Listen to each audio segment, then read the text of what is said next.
శ్రీ సంప్రదాయ ఛానల్ వీక్షకులకు దాసోహములు. సకల చేతనోజ్జీవనార్థమే ఆండాళమ్మ వారు ఈ లోకంలో అవతరించి తిరుప్పావై దివ్య ప్రబంధ వ్రతానుష్ఠానాన్ని అనుగ్రహించినది. ఆ తల్లి అనుగ్రహించినటువంటి వ్రతానుష్ఠానంలో ఈరోజు 25వ రోజు, చాలా ముఖ్యమైనటువంటి పాశురం. ఈ రోజు పాశురంలో అమ్మవారు స్వామివారి దగ్గర ప్రార్థిస్తూ ఉన్నది. అయ్యా, నీ అవతార రహస్య జ్ఞానం మాకు బాగా తెలుసు. నువ్వు ఎందుకోసం అవతరించావు, ఎలా అవతరించావు అనే జ్ఞానం మాకు పుష్కలంగా ఉంది. ఇదంతా మేము కొత్తగా మాకు తెలిసినటువంటి జ్ఞానం కాదు, మాకు మా ఆచార్యుల వారు ఉపదేశించినటువంటి ఉత్తమమైనటువంటి అవతార రహస్య జ్ఞానం. ఈ జ్ఞానము కలిగిన వాళ్ళము అని చెప్పని అవతార రహస్య జ్ఞానాన్ని చెప్పి మాకు మీతో తప్పకుండా పురుషార్థాన్ని అనుగ్రహించవలను అని ప్రార్థించినది. తిరుక్కన్నమంగై అనేటువంటి దివ్యక్షేత్రాన్ని తిరుక్కన్నపురం అంటారు. ఆ దివ్యక్షేత్రాన్ని ఈ రోజు పాశురంలో అమ్మవారు అనుసంధానం చేసుకుంటున్నారు. పాశురం: ఒరుత్తి మగనాయి పిరంద్ ఓరిరవిల్ ஒருத்தி மகனாய் ஒளித்து வளர தரிக்கிலா நாகித்தான் தீங்கு நினைந்த கருத்தை பிழை பெத்து கன்றன் வயிற்றில் நெருப்பின்ன நின்ன நெடுவாலே உன்னை அறுத்தித்து வந்தோம் பறை தருதியாகில் திருத்தக்க செல்வமும் சேவகமும் யாம் பாடி வருத்தமும் தீர்ந்து மகிழ்ந்தேலோரெம்பாவாய் ஆண்டாள் திவ்ய திருவடிகளே శరణం. స్వామి, ఒరుత్తి మగనాయ్ పిరందు, ఒక స్త్రీకి కుమారుడుగా అవతరించినటువంటి వాడవై అదే రాత్రి మరొక స్త్రీకి కుమారుడుగా నీవు వెళ్ళి అక్కడ పెరుగుతూ ఉన్నావు.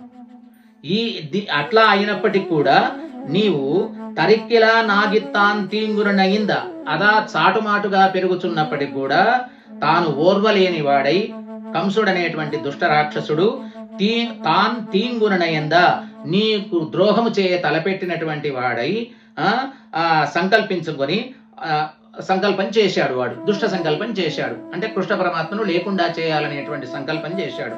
అది దుష్ట సంకల్పం.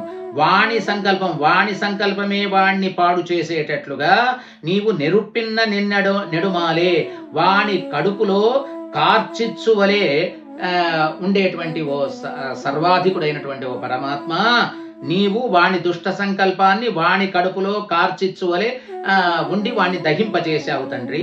అటువంటి స్వామి, ఉన్నై అరుత్తిత్తు వందోం పరై తరుదియాగుల్, మేము మిమ్ము యాచించుటకై మిమ్మలను అడుగుటకై మేము ఇక్కడికి వచ్చాం తండ్రి. మాకు పరై తరుదియాగుల్, పరై నీవు మాకు కావలసినటువంటి పరై అనేటువంటి పరమ పురుషార్థాన్ని మాకు అనుగ్రహించినచో దాన్ని తీసుకొని మేము వెళతాం, మేము పొంది మేము సంతోషపడతాము. వరుత్తమం తీరిందు మగడిందు, దాన్ని పొందినటువంటి వాళ్ళమై మేము మా యొక్క విశ్లేష వేదను, నీ యొక్క విశ్లేష వేదనంతా కూడా పోడుగొట్టుకొని మేము విశ్లేష వేదంతా కూడా తీరిపోయి మేము ఆనందిస్తాము, ఆనందపడతాము, మాకు అనుగ్రహించవలసినది అని చెప్పని అవతార రహస్య జ్ఞానం కలిగిన వాళ్ళమని చెప్పని అమ్మవారు పరమాత్మతో విన్నవించి పురుషార్థాన్ని పొందగోరుతూ ఉన్నటువంటి దివ్యమైనటువంటి పాశురం. ఇదంతా కూడా స్వాపదేశార్థంలో ఆచార్యపరంగా మనం చెప్పుకుంటాం. ఇక్కడ కృష్ణ పరమాత్మకు ఇద్దరు తల్లులు ఏ విధంగా ఉన్నారో, దేవకి యశోద అని తల్లులు ఇద్దరు అని చెప్పాను. ఆచార్యునికి కూడా తల్లులు ఇద్దరు. ఏమిటా తల్లులు? ఆచార్యునికి తల్లులు ఇద్దరు. ఎవరు? ఛందసామాత అయినటువంటి మొదటి గాయత్రి మంత్రం ఏదైతే ఉందో, గాయత్రి ఎవరైతే ఉన్నారో ఛందసాం మాత, ఆమె కన్న తల్లి ఆచార్యులకు. తర్వాత పెత్తంతాయన్ మాయన శయ్యం, కన్న తల్లి కంటే ఎక్కువ గారాభం చేసినటువంటి పెంచినటువంటి నారాయణ వెన్నుం నామం అష్టాక్షరి మంత్రం. ఈ అష్టాక్షరి మంత్రం ఏదైతే ఉన్నదో అది పెంచిన తల్లి అంటారు. ఆచార్యునికి గాయత్రి మంత్రం అనేటువంటిది ఏమిటది? కన్న తల్లి వంటిది. అదేవిధంగా అష్టాక్షరి మహామంత్రం ఏదైతే ఉన్నదో అది ఆచార్యునికి పెంచిన తల్లి అని చెప్పని అంటారు. ఈ విధంగా ఉండి ఈ కృష్ణుడు రాత్రి చీకట్లో అవతరించాడు, రాత్రిపూట అవతరించాడు కదా. ఆ ఆచార్యుడు కూడా అజ్ఞాన ద్వాంత పరివ్యాప్తమైనటువంటి ఈ సంసార మండలం లోపట అవతరించినటువంటి వారు. ఇరుల్ ధర్మాజ్ఞానం అని చెప్పి అంటారు. కృష్ణుడు దాగియుండి పెరిగినట్లుగా, అంటే ఈ యశోద దగ్గర దాగియుండి పెరుగుచుండగా అని చెప్పని అన్నారు కదా. అదే విధంగా శ్రీకృష్ణునందు కంసునకు అసహనము, తర్వాత అతడంటే ఇష్టం లేదు.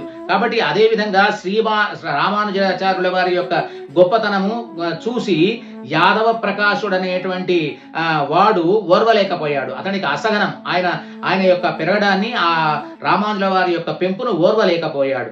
అటువంటి దీన్ని అతనికి ద్రోహం తలపెట్టాడు. ఎవరికి? భగవద్ రామానుజులకు. కంసుడు ఎట్లా కృష్ణునికి ద్రోహం తలపెట్టాడో యాదవ ప్రకాశాచార్యుడు అనేటువంటి దుష్టుడు ఆచార్యుడైనప్పటికీ కూడా అతడు దుష్టభావం తలపెట్టాడు. ఎవరికి? రామానుజాచార్యుల వారి పట్ల అతన్ని లేకుండా చేయాలనేటువంటి ఆ దుష్ట సంకల్పం చేశాడు.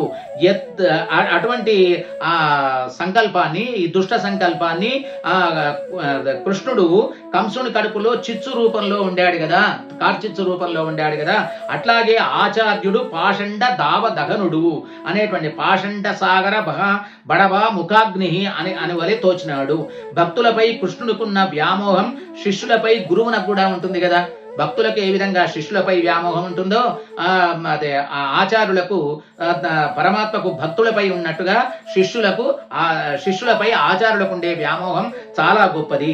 అటువంటి అనన్యార్హ ప్రయోజనుడైనటువంటి ఈ భక్తులు కృష్ణుణ్ణి ఏ విధంగా కోరుకుంటున్నారో శిష్యులు కూడా ఆ విధంగానే ఎవరు కావాలని కోరుకుంటారు? భగవద్ రామానుజుల వద్యులనే కోరుకుంటూ ఉన్నారు. ఆచార్యుడు ఏ విధంగా అయితే లక్ష్మికి అనురూపమైన సిరి ఉన్నది కదా, అతని దగ్గర సంపద ఉన్నది కదా, అదే విధంగా పురుషకారోపయుక్తములైనటువంటి కృప, పారతంత్ర్యము, అనన్యార్హ శేషత్వము అనేటువంటివి ఆచార్యోత్తముల దగ్గర, భగవద్ రామానుజుల దగ్గర పుష్కలంగా ఉన్నవి. అటువంటి శేయగమం, విక్రమము, సామర్థ్యాన్ని, పరాక్రమాన్ని, జయతి సకల విద్యావాకిని జన్మశైలో జనిపత ప్రవృత్తి శాంత విశ్రాంత శాకి నిఖిల కుమతి మాయా శర్వరి బాలసూర్యో నిగమ జనతి వేళ పూర్ణచంద్రో యతీంద్ర అని యతిరాజ సప్తతి లోపల వేదాంత దార్శకుల వారు స్వామి యొక్క పరాక్రమాన్ని, ఆచార్య పరాక్రమాన్ని వర్ణిస్తున్నారు. అటువంటి నీ పరాక్రమాన్ని మేము పాడుతూ మా విశ్లేష వ్యధ తీరేటట్లుగా నీ దగ్గరికి వచ్చాము. మా ఆచార్య విశ్లేష వ్యధ తీరిపోయి నిన్ను పాడుతూ నీ దగ్గరికి వచ్చామని ఆచార్యుల యొక్క జన్మ రహస్య వృత్తాన్ని, ఆయన అవతరించినటువంటి, మన కోసమే అవతరించినటువంటి ఆచార్య జన్మ వృత్తాంత రహస్యం మాకు తెలుసని, ఆచార్యుడే పరమ పురుషార్థాన్ని ఇచ్చేవాడని చెప్పని ఈ పాశురం లోపల ఆచార్యుల యొక్క అవతార వృత్తాంత రహస్యాన్ని చక్కగా ఆండాళమ్మ గానం చేసినది. ఆండాళ్ దివ్య తిరువడిగడే శరణం.